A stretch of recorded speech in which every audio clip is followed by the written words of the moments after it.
Good evening, everyone, and welcome to Doc and Queenie Bible Trivia. Good evening, Queenie. Good evening, Doc. How's your Thursday going? It's almost over. Yeah. I'm one day closer to Friday. Friday. I know perfectly well that you love that day too. Yes, I do, especially at 5 o'clock. Now, all right. I think we got our answer. Actually, I've been watching to see if StreamYard and Facebook are playing nicely together, and it looks like they are. Hallelujah, right? Yes, I thought it was us. Yeah. Oh, and that is always highly possible. You Yeah. didn't. Never put the technology piece past us. I'm telling you. When it works, it's awesome. When it don't work, it ain't no fun at all. Yep. Well, I had a conversation today at my local coffee shop Okay. with some friends of ours. Our daughters went to school together, Uh-huh. and it was husband and wife. They like to hang out at the coffee shop. Okay. It was his day off, her day off, Aw. and just happened to run into them. And we were talking about studying the Bible. They are unbelievable with how much they're always studying their Bible when you see them at the coffee shop. Wow. Yeah. And the gentleman, his name was Mike. Mike was telling me about he actually honed in on there's a scripture verse in Revelation that talks about where there are believers where Jesus will say to them, depart from me, I knew you not. And I've heard different interpretations of what that means. And basically it's more of they were saved, but they followed Jesus from a head knowledge and not a heart knowledge. So, and I've heard different commentaries, I guess you could say, on that they didn't, obey or trust in God totally, that they were more worldly than anything. And so they did not get the crowns or the blessings that other people that were obedient. He also talked about, narrow is the road to salvation, and the world, it's a big wide road, all of those kinds of things.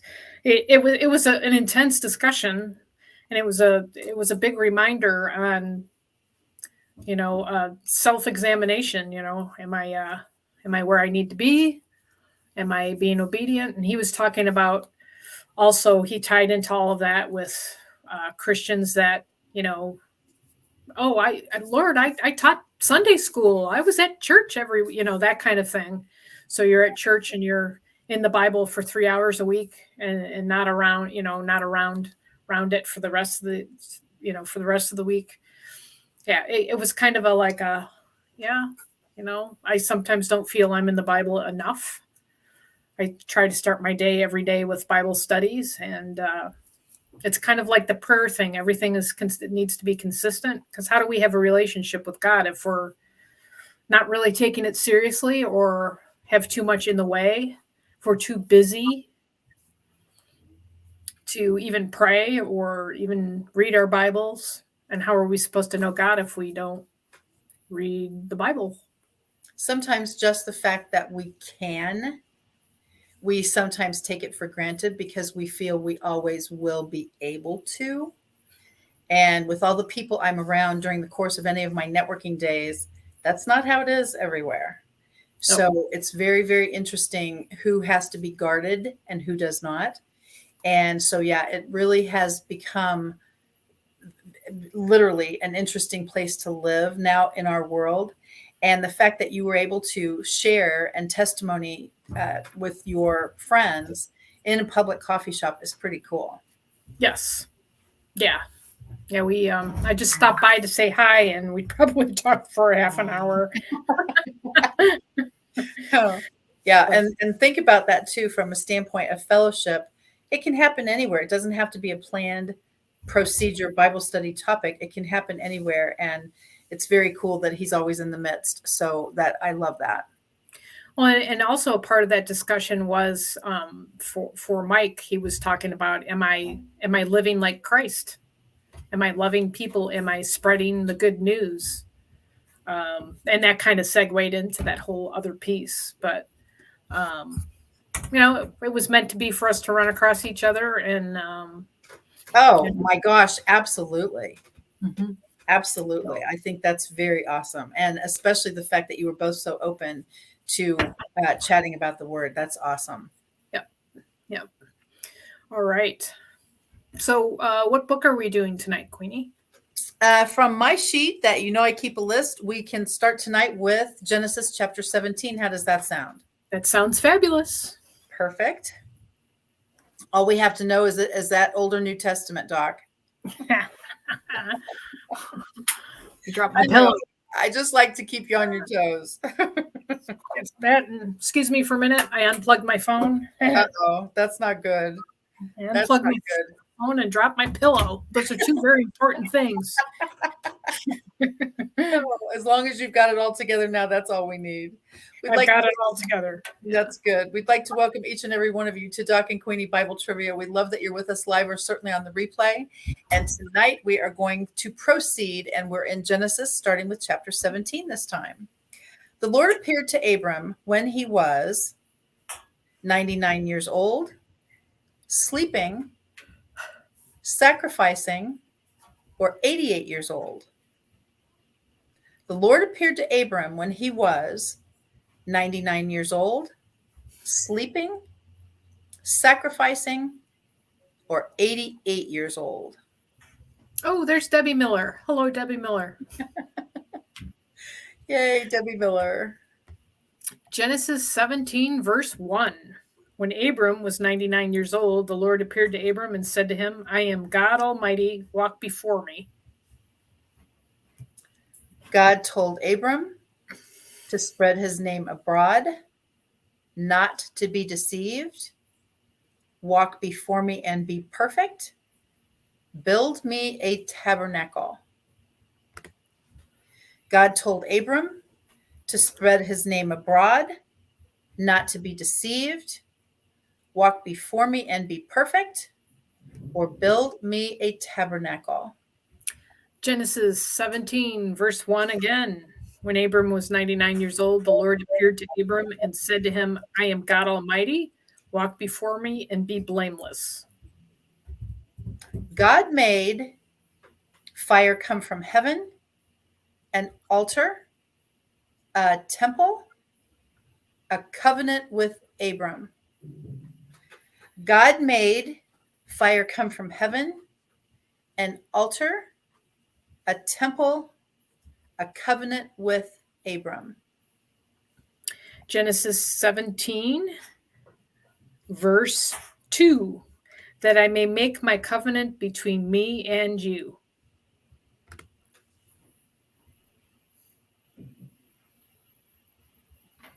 What did God change Abram's name to? Israel, Isaac, Abraham, man of faith. What did God change Abram's name to? Israel, Isaac, Abraham, man of faith. Genesis 17, verse 5. No longer shall your name be called Abram, but your name shall be Abraham, for I have made you the father of a multitude of nations. God told him he would be father of sons and daughters, of many sons, of the Messiah, of many nations. God told him he would be father of sons and daughters, many sons, the Messiah, or of many nations. Genesis 17, verse 5 again. No longer shall your name be called Abram, but your name shall be Abraham, for I have made you the father of a multitude of nations. God instructed that every male be the head of the household, stand for God, be circumcised, or be trained for battle. God instructed that every male be the head of the household, stand for God, be circumcised, or be trained for battle? Genesis 17, verse 10.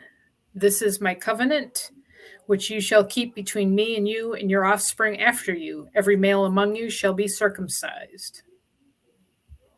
What did God change Sarai's name to? Mother of many, Sarah, Selma, Rachel. What did God change Sarai's name to? Mother of Mary, Sarah, Selma, or Rachel? Genesis 17, verse 15. And God said to Abraham, as for Sarai, your wife, you shall not call her name Sarai, but Sarah shall be her name. What did Abraham do when God told him his wife would have a child? Laughed, cried, rejoiced, or praised the Lord? What did Abraham do when God told him his wife would have a child? Laughed, cried, rejoiced, praised the Lord. Genesis 17, verse 17. Then Abraham fell on his face and laughed and said to himself, shall a child be born to a man who is 100 years old? Shall Sarah, who is 90 years old, bear a child? Don't put anything past him. Nope. God told Abraham to call his son Luke, Isaac, Abram, or Joseph. God told Abraham to call his son Luke, Isaac, Abram, or Joseph. Genesis 17, verse 19. God said, no, but Sarah, your wife, shall bear you a son, and you shall call his name Isaac. How old was Sarah? 50, 30, 60, or 90? How old was Sarah? 50, 30, 60, or 90? I know she was 90. I guess I got to go back to the verse. Oh, there we go. I found another one. Genesis 17, verse 17. Then Abraham fell on his face and laughed and said to himself, shall a child be born to a man who is 100 years old? Shall Sarah, who is 90 years old, bear a child? 90 it is, and that takes us to the end of chapter 17. Can you imagine being 90 years old having a... Oh my goodness. What? Yeah, seriously. Oh my gosh. I cannot even fathom. I was 24 and 28 with my kids, and I'm sticking to that. I'm not going to ask any questions, Queenie. It's a good idea that you don't, and I'm 27 now, but that's okay. I'm not. That's GG math, isn't it? Yes, it is. Yes, it is. All right, Genesis 17 in the contemporary English version, CEV DCI, reads, God's promise to Abraham. When Abram was 99 years old, the Lord appeared to him again and said, I am God all-powerful. If you obey me and always do right, I will keep my solemn promise to you and give you more descendants than can be counted. Abram bowed with his face to the ground and said, I promise that you will be the father of many nations. So now I'm changing your name from Abram to Abraham. I will give you a lot of descendants, and they will become great nations. Some of them will even be kings. I will always keep the promise I have made to you and your descendants, because I am your God and their God. I will give you and them the land in which you are now a foreigner. I will give the whole land of Canaan to your family forever, and I will be their God. Abraham, you and all future members of your family must promise to obey me. As the sign that you are keeping this promise, you must circumcise every man and boy in your family. From now on, your family must circumcise every baby boy when he is 8 days old. You must even circumcise any man or boy who has a slave, both those born in your homes and those you buy from foreigners. This will be a sign that my promise to you will last forever. Any man who isn't circumcised hasn't kept his part of the promise and cannot be one of my people. Abraham, from now on, your wife's name will be Sarah instead of Sarai. I will bless her, and you will have a son by her. She will become the mother of nations, and some of her descendants will even be kings. Abraham bowed with his face to the ground and thought, I am almost 100 years old. How can I become a father? And Sarah is 90. How can she have a child? So he started laughing. Then he asked God, why not let Ishmael inherit what you have promised me? But God answered, no, you and Sarah will have a son. His name will be Isaac, and I will make him an everlasting promise to him and his descendants. However, I have not heard what you asked me to do for Ishmael, and so I will also bless him with many descendants. He will be the father of 12 princes, and I will make his family a great nation. But your son Isaac will be born about this time next year, and the promise I am making to you and your family will be for him and his descendants forever. God finished speaking to Abraham and then left. And on that same day, Abraham obeyed God by circumcising Ishmael. Abraham was also circumcised, and so were all the other men and boys in his household, including his servants and slaves. He was 99 years old at the time, and his son Ishmael was 13.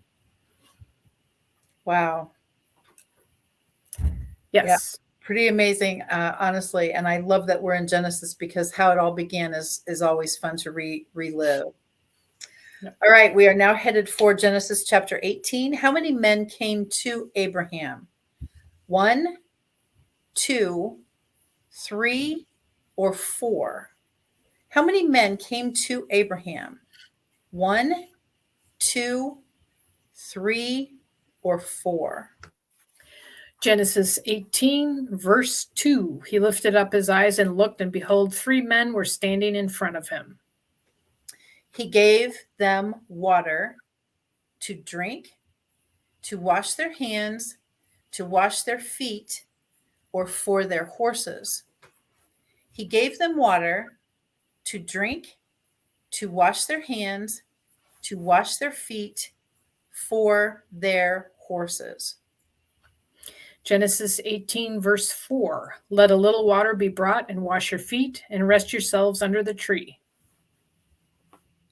Who used meal to make them cakes?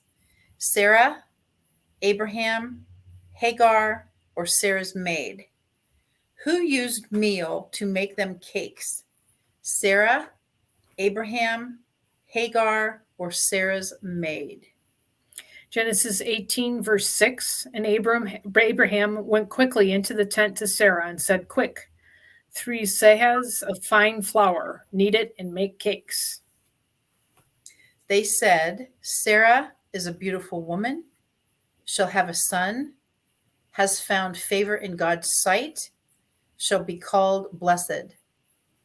They said, Sarah is a beautiful woman, shall have a son, has found favor in God's sight, shall be called blessed.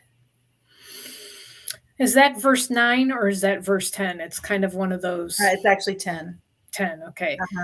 Genesis 18, verse 10. The Lord said, I will surely return to you about this time next year, and Sarah, your wife, shall have a son. When Sarah heard this, she laughed, cried, denied it, praised God.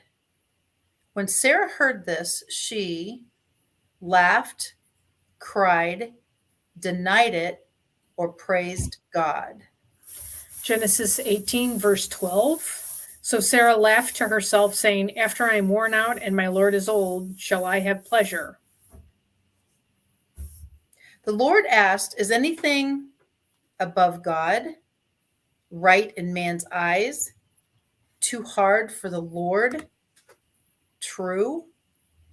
The Lord asked, Is anything above God right in man's eyes? Too hard for the Lord? True.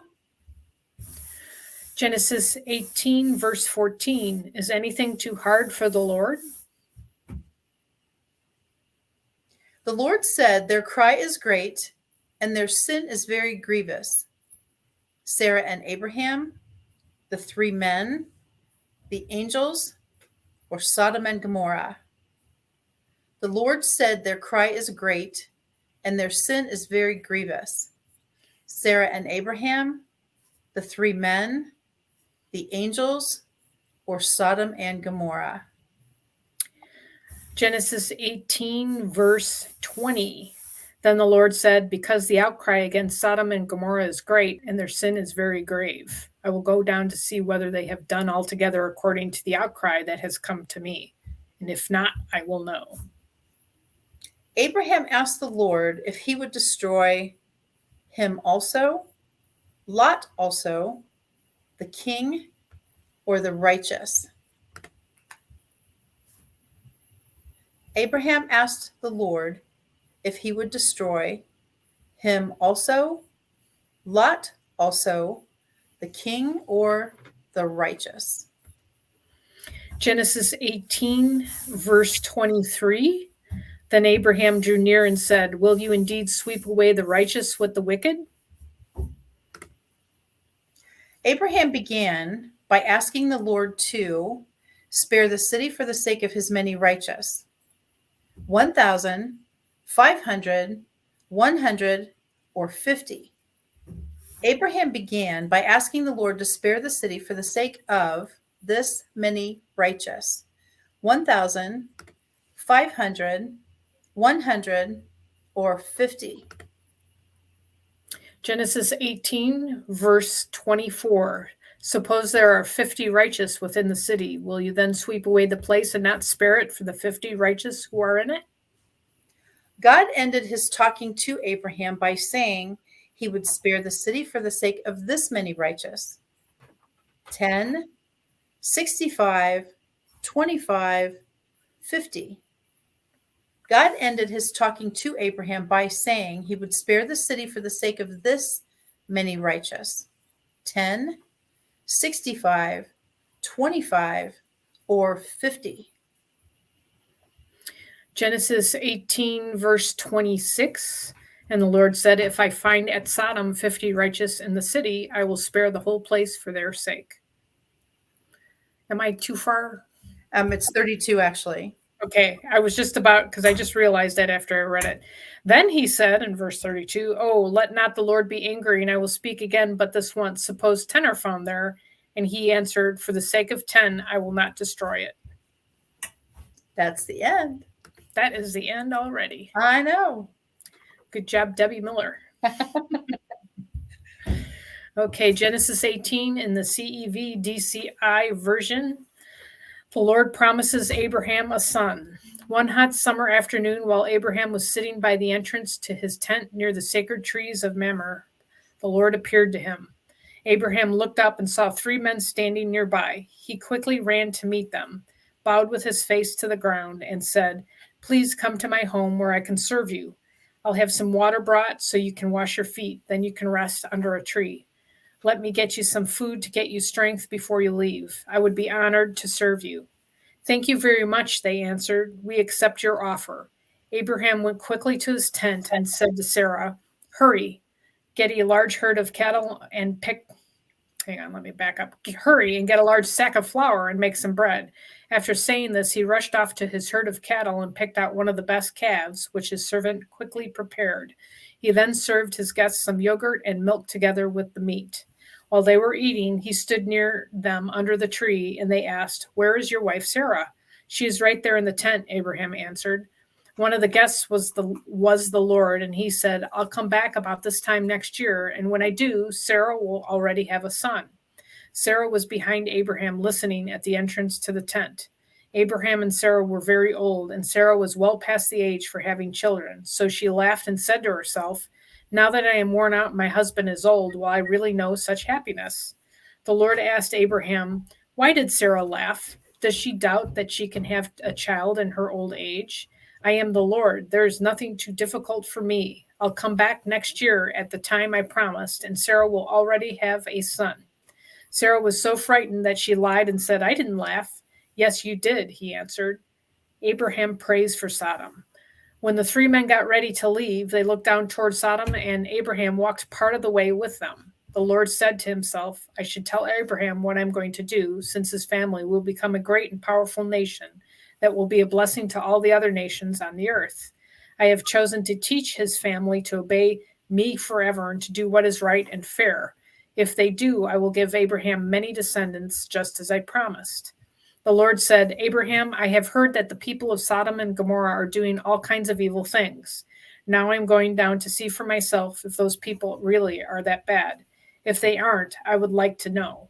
The men turned and started toward Sodom, but the Lord stayed with Abraham. And Abraham asked him, Lord, when you destroy the evil people, are you also going to destroy those who are good? Wouldn't you spare the city if there are only 50 good people in it?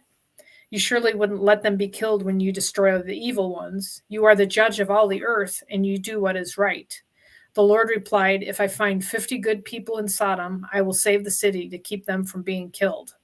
Abraham answered, I am nothing more than the dust of the earth. Please forgive me, Lord, for daring to speak to you like this. But suppose there are only 45 good people in Sodom. Would you still wipe out the whole city? If I find 45 good people, the Lord replied, I won't destroy the city. I suppose there are just 40 good people, Abraham asked. Even for them, the Lord replied, I won't destroy the city. Abraham said, Please don't be angry, Lord, if I ask you that you will do it if there are only 30 good people in the city. If I find 30, the Lord replied, I still won't destroy it. Then Abraham said, I don't have any right to ask you, Lord, but what would you do if you find only 20? Because of them, I won't destroy the city, was the Lord's answer. Finally, Abraham said, Please don't get angry, Lord, if I speak just once more. Suppose you find only 10 good people. For the sake of 10 good people, the Lord told him, I still won't destroy the city.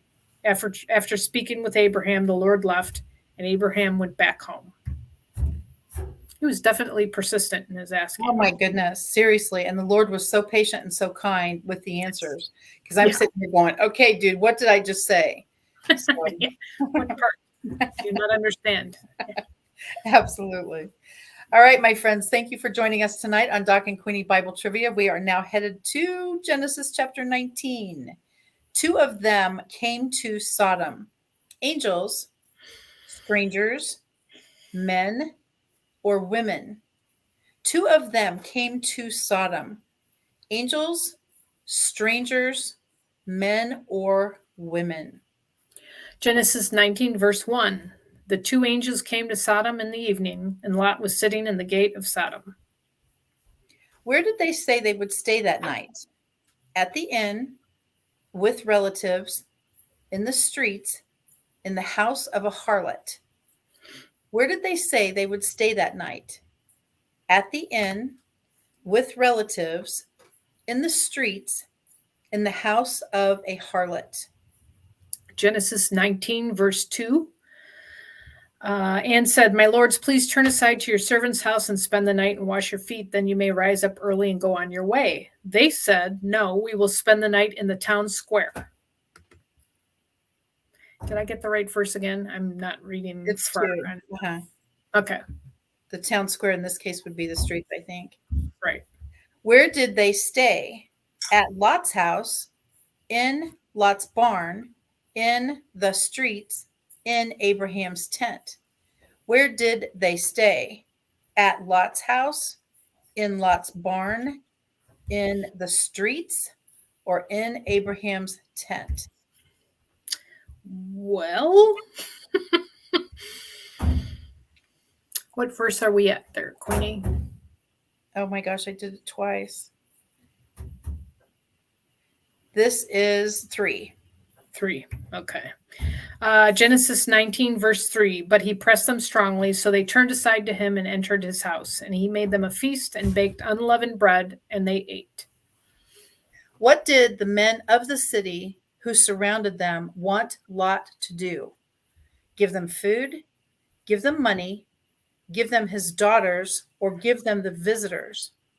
What did the men of the city who surrounded them want Lot to do? Give them food, give them money, give them his daughters, or give them the visitors? Genesis 19, verse 5. And they called to Lot, Where are the men who came to you tonight? Bring them out to us that we may know them. What did Lot offer to give them? Food, money, his daughters, the visitors. What did Lot offer to give them? Food, money, his daughters, the visitors. Wowza, wowza. Genesis 19, verse 8. Behold, I have two daughters who have not known any men. Let me bring them out to you and do to them as you please. Only do nothing to these men, for they have come under the shelter of my roof. There's so much wrong in all of that. Oh my gosh. When the men pressed toward Lot to break the door, they were struck with blindness. They all fell backward. Lot gave them his daughters. They were struck with leprosy. When the men pressed toward Lot to break the door, they were struck with blindness. They all fell backward. Lot gave them his daughters. They were struck with leprosy. Genesis 19, verse 11. And they struck with blindness the men who were at the entrance of the house, both small and great, so that they wore themselves out groping for the door. When Lot told his sons-in-law they must leave the city, they left immediately. They planned to leave. They did not take him seriously. They prayed about it. When Lot told his sons-in-law they must leave the city, they left immediately. They planned to leave. They did not take him seriously. They prayed about it. Genesis 19, verse 14. So Lot went out and said to his sons-in-law, who were to marry his daughters, Up, get out of this place, for the Lord is about to destroy the city. But he seemed to his sons-in-laws to be jesting. Is that the right? 14, verse 14. Okay. Who left the angels and Lot? His wife and 2 daughters, his 2 daughters, his sons-in-laws and daughters, his sons and daughters. Who left with the angels and Lot?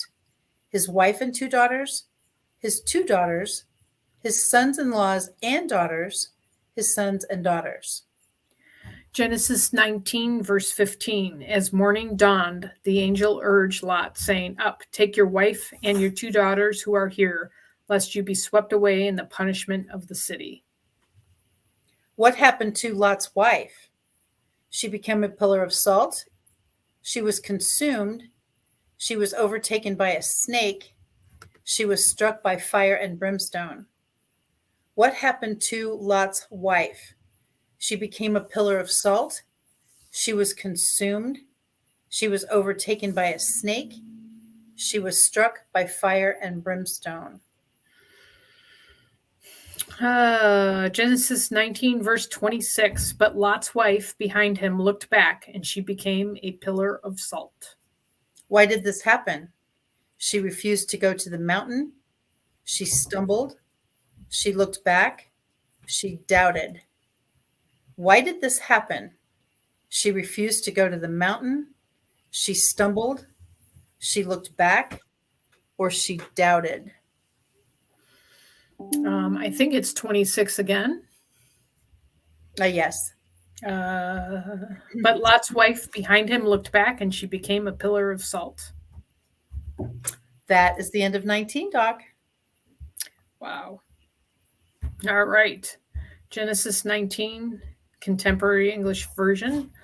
The evil city of Sodom. That evening, while Lot was sitting near the city gates, the 2 angels arrived in Sodom. When Lot saw them, he got up, bowed down low, and said, Gentlemen, I am your servant. Please come to my home. You can wash your feet, spend the night, and be on your way in the morning. They told him, No, we'll spend the night in the city square. But Lot kept insisting until they finally agreed and went home with him. He quickly baked some bread, cooked a meal, and they ate.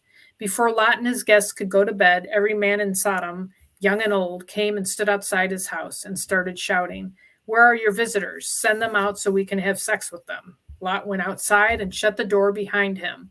Then he said, Friends, please don't do such a terrible thing. I have 2 daughters who have never had sex. I'll bring them out, and you can do with them what you want. But don't harm these men. They are guests in my home. Don't get in our way, the crowd answered. You're a foreigner. What right do you have to order us around? We'll do worse things to you than we're going to do to them. The crowd kept arguing with Lot. Finally, they rushed toward the door to break it down, but the 2 angels in the house reached out and pulled Lot safely inside. Then they struck blind everyone in the crowd, and none of them could even find the door. The two angels said to Lot, "The Lord has heard many terrible things about the people of Sodom, and he has sent us here to destroy the city. Take your family and leave. Take every relative you have in the city, as well as the men your daughters are going to marry." Lot went to the men who were engaged to his daughters and said, "Hurry up and get out of here. The Lord is going to destroy the city." But they thought he was joking, and they laughed at him. Early the next morning, the two angels tried to make Lot hurry and leave. They said, "Take your wife and your two daughters and get away from here as fast as you can. If you don't, every one of you will be killed when the Lord destroys the city." At first, Lot just stood there, but the Lord wanted to save him. So the angels took Lot, his wife, and his two daughters by the hand and led them out of the city. When they were outside, one of the angels said, "Run for your lives. Don't even look back, and don't stop in the valley. Run to the hills where you'll be safe." Lot answered, "You have done us a great favor, sir. You have saved our lives, but please don't make us go to the hills. That's too far away. The city will be destroyed before we can get there, and we will be killed when it happens. There's a town near here. It's only a small place, but my family and I will be safe if you let us go there." "All right, go there," he answered. "I won't destroy that town. Hurry, run. I can't do anything until you are safely there." The town was later called Zor because Lot had said it was small. Sodom and Gomorrah are destroyed. The sun was coming up as Lot reached the town of Zor, and the Lord sent burning sulfur down like rain on Sodom and Gomorrah. He destroyed those cities and everyone who lived in them, as well as their land and the trees and the grass that grew there. On the way, Lot's wife looked back and was turned into a block of salt. That same morning, Abraham got up and went to the place where he had stood and spoken with the Lord. He looked down toward Sodom and Gomorrah and saw smoke rising from all over the land. It was like a flaming furnace. When God destroyed the cities of the valley where Lot lived, he remembered his promise to Abraham and saved Lot from the terrible destruction. Lot was afraid to stay in Zor, so he took his two daughters and moved to a cave in the hill country. One day, his older daughter said to her sister, "Our father is old, and there are no men anywhere for us to marry. Let's get our father drunk. Then we can sleep with him and have children." That night, they got their father drunk, and the older daughter got in bed with him, but he was too drunk even to know she was there. The next day, the older daughter said to her sister, "I slept with my father last night. We'll get him drunk again tonight so you can sleep with him, and we can each have a child." That night, they got their father drunk, and this time the younger sister slept with him. But once again, he was too drunk even to know she was there. That's how Lot's two daughters had children. The older daughter named her son Moab, and he is the ancestor of the Moabites. The younger daughter named her son Benami, and he is the ancestor of the Ammonites. I think the Lord has been very patient. What do you think? Yeah, definitely. He's put up with a lot. Oh my gosh. And here we are in this 2022, right? Right. All right, we're going to head to Genesis 20 and let's see what happens in this chapter. And we are super duper happy that you are with us tonight on Doc and Queenie Bible Trivia. Abraham sojourned here. Gerar, Judah, Canaan, or Israel? Abraham sojourned here. Gerar, Judah, Canaan, or Israel? Here we go with the names. Genesis 20, verse 1. From there, Abraham journeyed toward the territory of Negeba and lived between Kadesh and Shur, and he sojourned in Gerar. See, there you go. You did it. Struggled through that. Yeah, where I was going to say, we're going to get Debbie Miller on this screen, have her do the names. Yes, please. The king's name was Herod, Moses, David, or Abimelech. The king's name was Herod, Moses, David, or Abimelech. Genesis 20, verse 2. Abimelech. Yeah. And Abraham said of Sarah, his wife, "She is my sister." And Abimelech, king of Gerar, sent and took Sarah.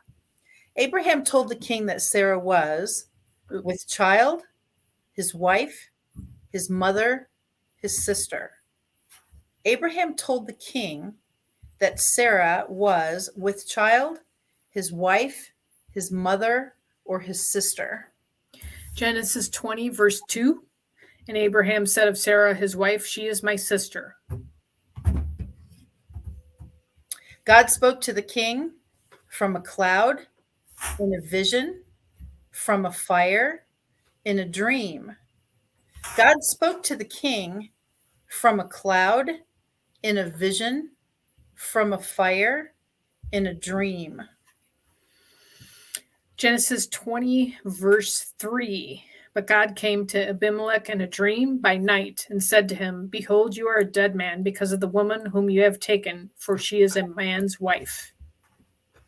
God told the king that he would rule for many years, he would rule many lands, he would die, or he would be overthrown. God told the king that he would rule for many years, he would rule many lands, he would die, or he would be overthrown.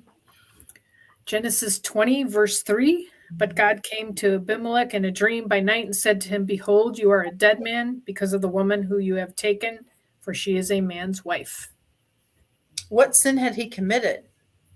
Taking money from Abraham, taking Abraham's wife, lying to Abraham, or lying to God? What sin had he committed? Taking money from Abraham, taking Abraham's wife, lying to Abraham, or lying to God? Are we going through the same? Three. Mm-hmm. It's okay. That's what I thought, but wasn't sure. Genesis 20, verse 3 again. But God came to Abimelech in a dream by night and said to him, Behold, you are a dead man because of the woman whom you have taken, for she is a man's wife. Why did Abraham say Sarah was his sister? He was angry with her. He was angry with the king. He was afraid he would be killed for Sarah, or he was confused. Why did Abraham say Sarah was his sister? He was angry with her.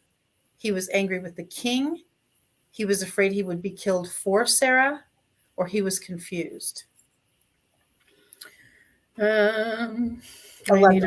11. Okay. Genesis 20, verse 11. Abraham said, I did not because I thought there is no fear of God at all in this place, and they will kill me because of my wife. God told the king he would live if he prayed, if he gave Abraham back his wife, if he were honest, or to a ripe old age. God told the king he would live if he prayed, if he gave Abraham back his wife, if he was honest, or to a ripe old age. 7. Okay, we're going backwards. All right. Genesis 20, verse 7.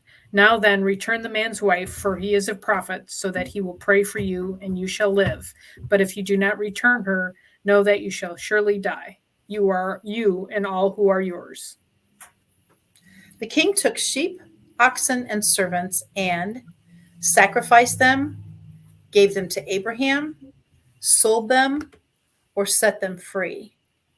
The king took sheep, oxen, and servants, and sacrificed them, gave them to Abraham, sold them, or set them free.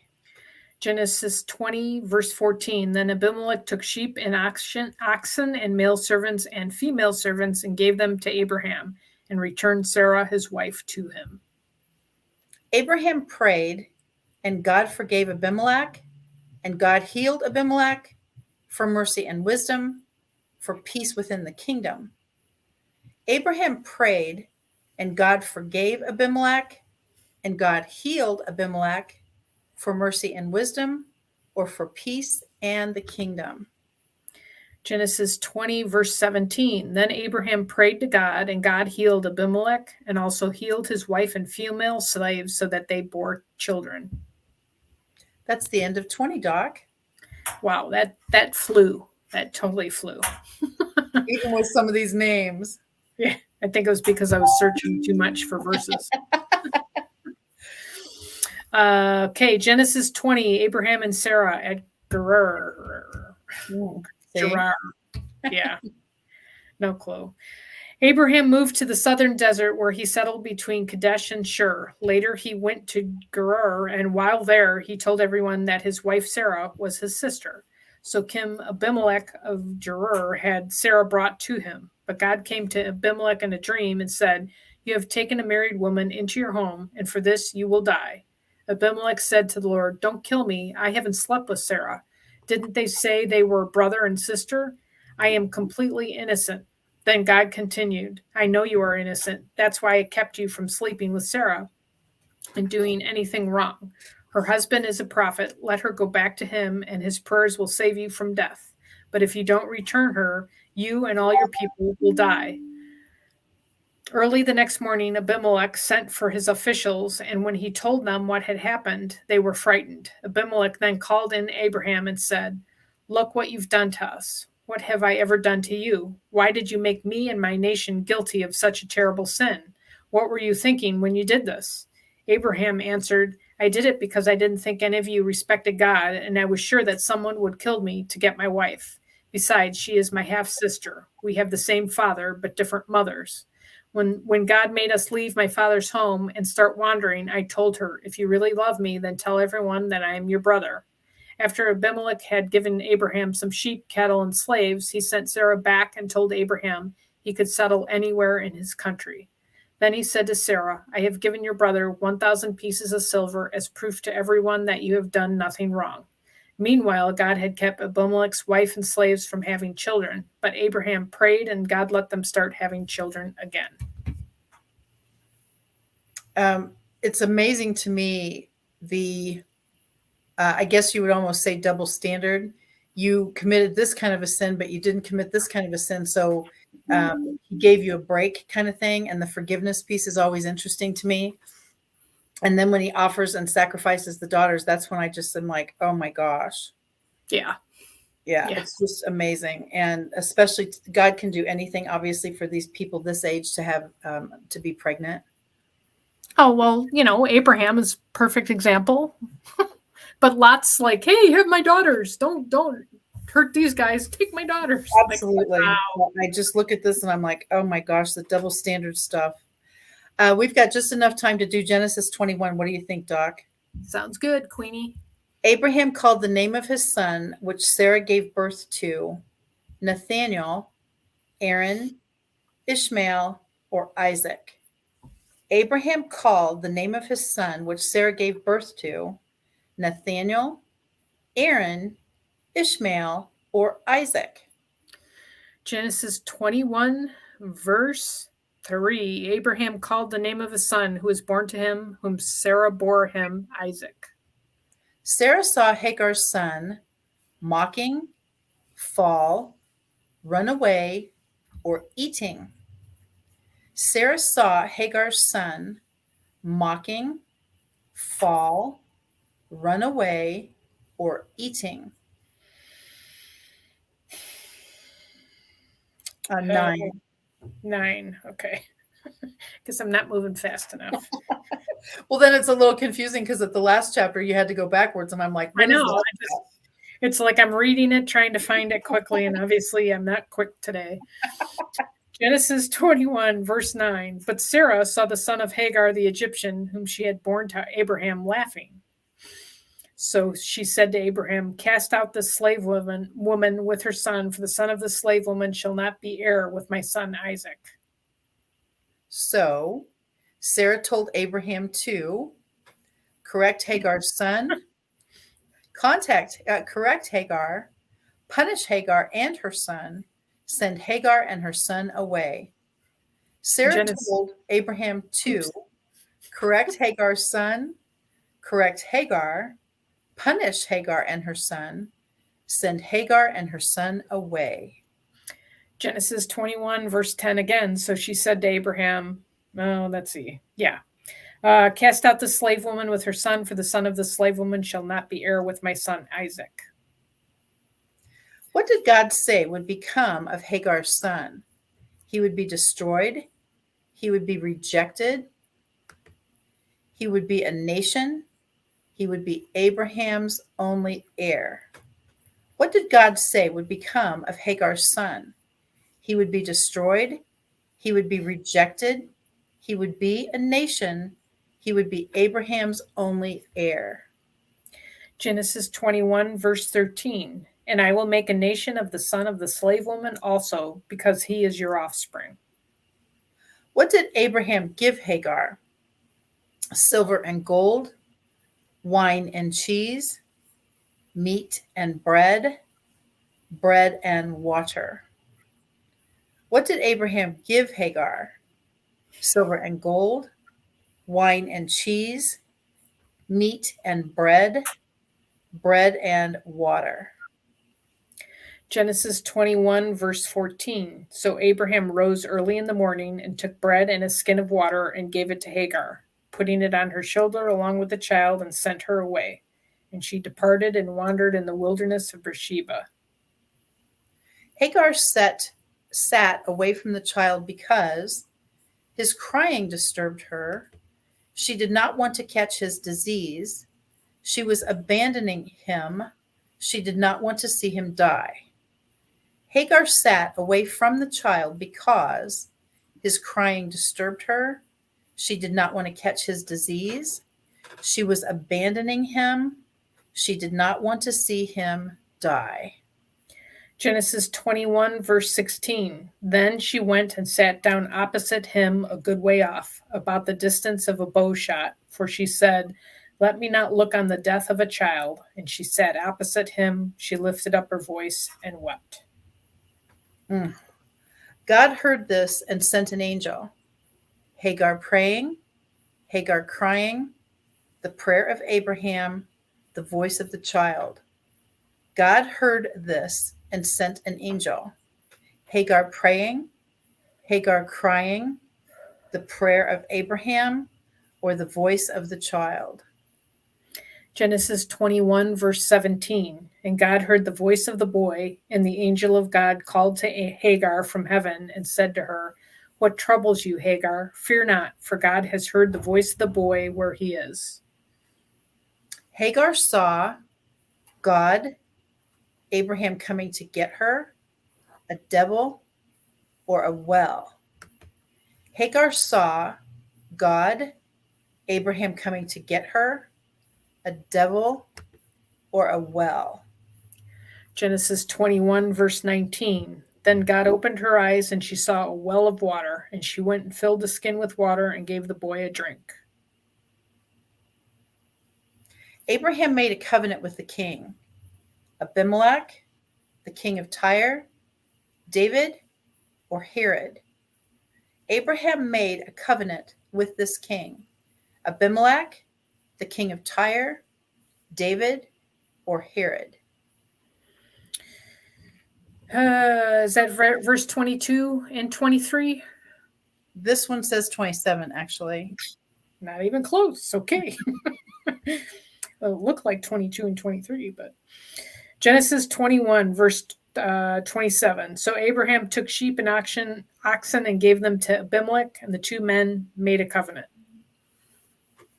Abraham dwelt here for many days.